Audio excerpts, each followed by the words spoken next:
I can find the email address on the website. Okay, if you say so. The backstory: I've had a shoulder injury for over a decade. When it occurred, I had an MRI and was told the cartilage was fractured and tendon torn. Whilst healthcare is free in my part of the world, the lack of income, while I would be healing, prevented me from doing anything till 2017, when I figured I had a well-paying job and plenty of sick leave available.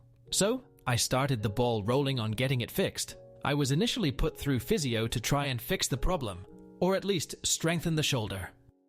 I completed the physio, and as expected, the shoulder was still an issue, albeit stronger now. Forward to the start of 2018, and I had an MRI. I was told I'd hear from them in a few weeks to have a review. 6 months later, after extensive nagging from my wife, I finally called the hospital to see what was happening. Nothing like being told that the case had been closed. After a few firm but polite words, my case was returned to the waiting list. Wife was happy. I was content to be back on the list, although rather confused that I'd been removed. So I waited, and waited, and waited. A setup. My wife is a loving woman, and I'm damn lucky to have her. After her nagging for me to chase it up falling on deaf ears, although this is also because my work hours make me unable to contact the hospital during their office hours, this tremendous woman decided to sort it out for me and find out what was happening. That is, am I still on the waiting list? After all, it was now almost 18 months since the MRI had been taken. My wife contacted the hospital, and after being transferred a few times, was connected to the right department. Unfortunately, she got stuck with an absolute Karen. The first response from Karen after hearing from my wife was to tell her she's not authorized to discuss the case with her. I've made it very clear in the past that my wife is authorized to act on my behalf. I could only assume later that this may have been due to the reactivation of my status via phone. My wife tried convincing her that she didn't require any details. All she wanted was for Karen to confirm if I was still on the waiting list. Karen, however, wouldn't give up so easily and continued to block my wife's request. Could Karen call me to inform me of my status? No. Blocked. Could Karen email me? Blocked. As you could imagine, my wife was getting a little frustrated by now. Finally, Karen did something useful. Since she wasn't going to contact me, I could contact her. My wife reminded her that calling during office hours wasn't possible. Karen countered, stating that's okay, he can email us. Wife: thanks, Karen. What's the email address? There isn't any on our paperwork. Karen: that's okay, it's on the website. Wife: I have a paper and pen, could you tell me the email address? Karen: it's on the website, you'll find it there. Wife: whereabouts on the website? Karen: you'll find it on the website. Wife: I understand you're telling me it's on the website. What I'm asking is, where on the website is it? What should I be looking for? Karen: I told you, it's on the website. At this point, my wife was frustrated and tired from trying to jump through Karen's hoops. She thanked Karen for her time and finished the call.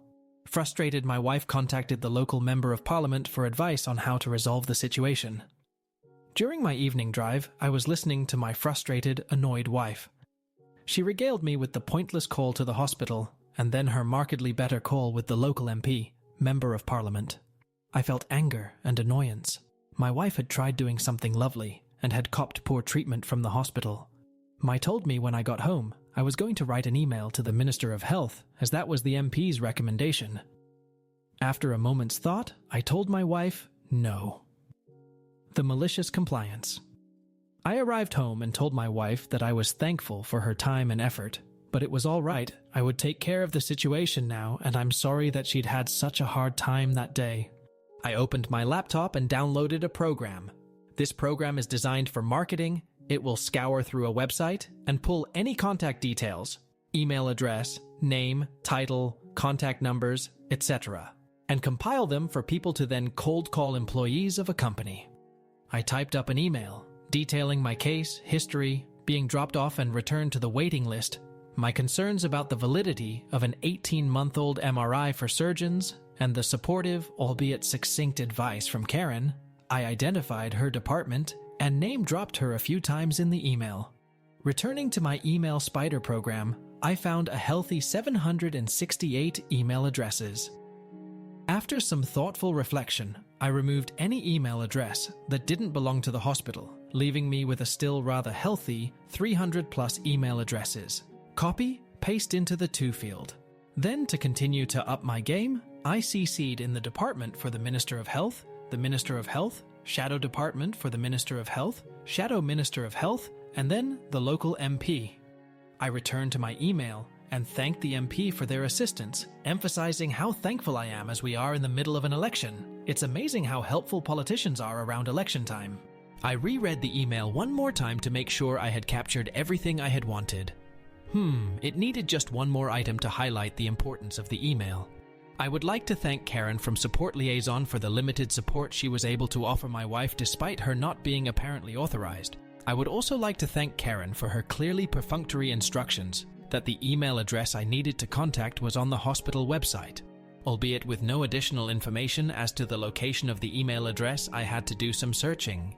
Having followed Karen's instructions, I had found this email on the hospital website. Admittedly, it is only one of the 319 at hospital email addresses I found. I've presumed one of the remaining 768 email address not belonging to at hospital is not the one I am after. Although I'll assume no response from this email as an indication perhaps it is, or perhaps I should be trying the other hospital subdomains and associated websites. If for some reason Karen's instructions have resulted in this being inadvertently sent to the wrong email address, please forward this to the correct department or Karen from Support Liaison. I'm sure with her cursory instructions, she'll be able to direct this appropriately. With that little extra added, I smiled and hit send. As an amusing aside, I found over 3,000 plus email addresses. When I included the subdomains, I should point out that the hospital is a large group of hospitals covering a large region. The outcome week 1. The following day, I returned to work. In my lunch break, I did my usual catch-up on emails. Except I noticed I had a few calls too. 911, missed call, 918, missed call, 925. Email onedearcyberphobia_AU. Thanks for your feedback. And I just wanted to update you and let you know that I have spoken to your spouse and given her the following information at this point. I have logged your complaint and sent it to the head of unit for ortho and referral management for investigation and response.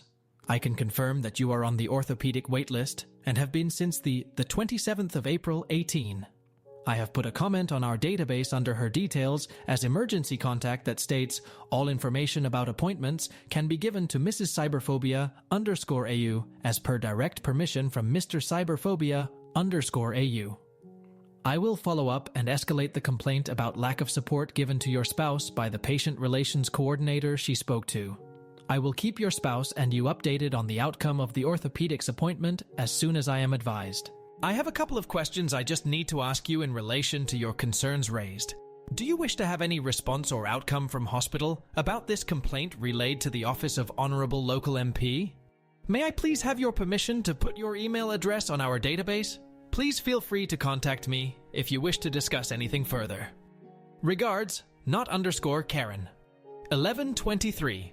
Missed call. An appointment has been booked. 1:16. Email 2.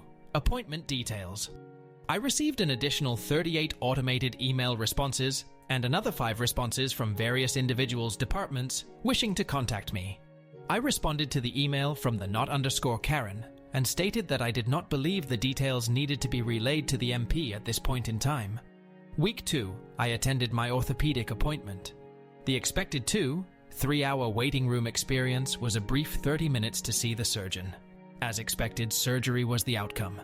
I make my way to the desk to provide my details to be put on the surgical waitlist.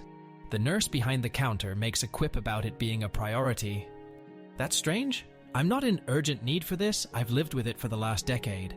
I get told I should have some details sent out to me in the next week or so, detailing my priority. Week 3. I receive a call about my availability. Standard sort of stuff. Can I attend same day if they have a late cancellation? I need a few days at least to ensure transition for my work. On the Friday, I receive some paperwork detailing that I am a priority too and should expect the surgery to occur sometime in the next 9 months. Week 4, Monday morning, 9:20, missed calls, 9:30. Message from my wife, call me. I call her during my lunch break. As she answers the phone, I ask her, so when is my surgery? Week 5, Thursday morning, I get stabbed, jabbed, and arthroscoped, kept in for observations, and then released today on Friday. My wife received a call checking up on things and to inform her that Karen has undertaken a review of procedure, and if my wife would like a formal apology from Karen. Whilst my wife was frustrated by her actions, an apology wasn't needed, knowing she had been updated on how to handle things, so others wouldn't face a similar situation, was enough for us both, not to mention my exceedingly short turnaround for surgery.